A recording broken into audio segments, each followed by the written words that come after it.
Hey, it's your girl Be Free. If I had to give this video a topic, it would be dream killers, faith busters, and I wish someone had told me ahead of time. So here I am telling you ahead of time before you start the process of being a homeowner. Student loans, big deal. Okay, it's not that you have student loan debt, it's how much is going to be counted against you as an expense. So for example, you graduate, you have $125,000 in student loans. 1% of that will be counted against you as an expense. That's $1,250. That's a lot of money. That is a mortgage. But it doesn't matter if you're in a workout, if you're in a repayment, a deferment, it's going to be 1% of that total student loan debt. So that becomes a deterrent for people when they're ready to buy a home. So that's one thing, student loans. The next is credit score and credit report. Knowing what is on your report could be an error, right? Or something that you need to resolve.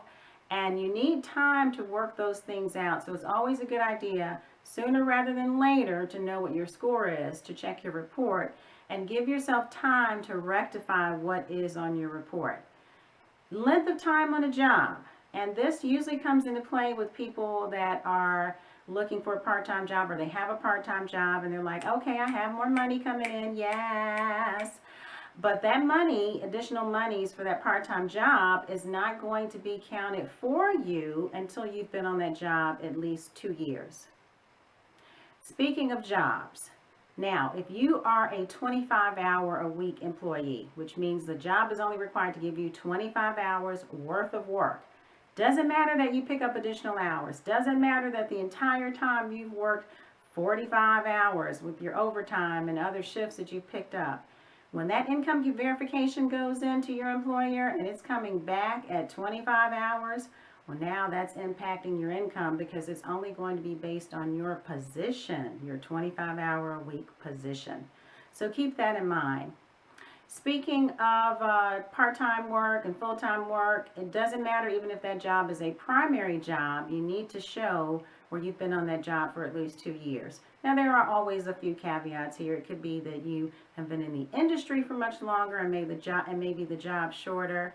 Not talking about that, but just really out the gate, new industry, new career, or first time working, you need to have at least 2 years of employment for that to count as income for you. Joint debt.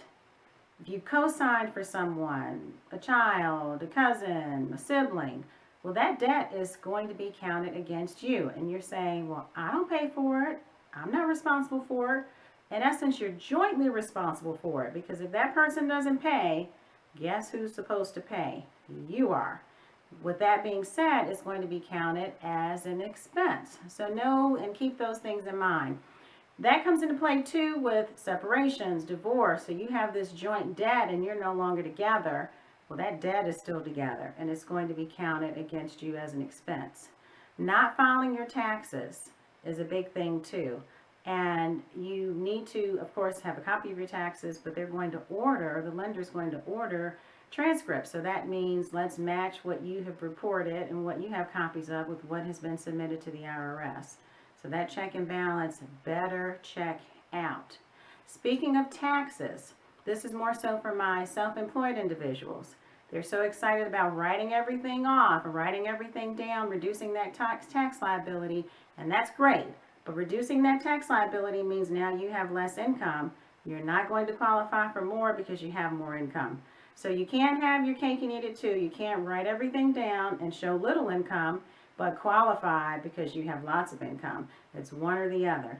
So this is a perfect segue for me to say, I implore you to contact a real estate professional and a lender more than 6-7 months, a year out before you're ready to buy a home, because it could take that amount of time to fix these things that we've talked about, or maybe even have time for another tax filing period.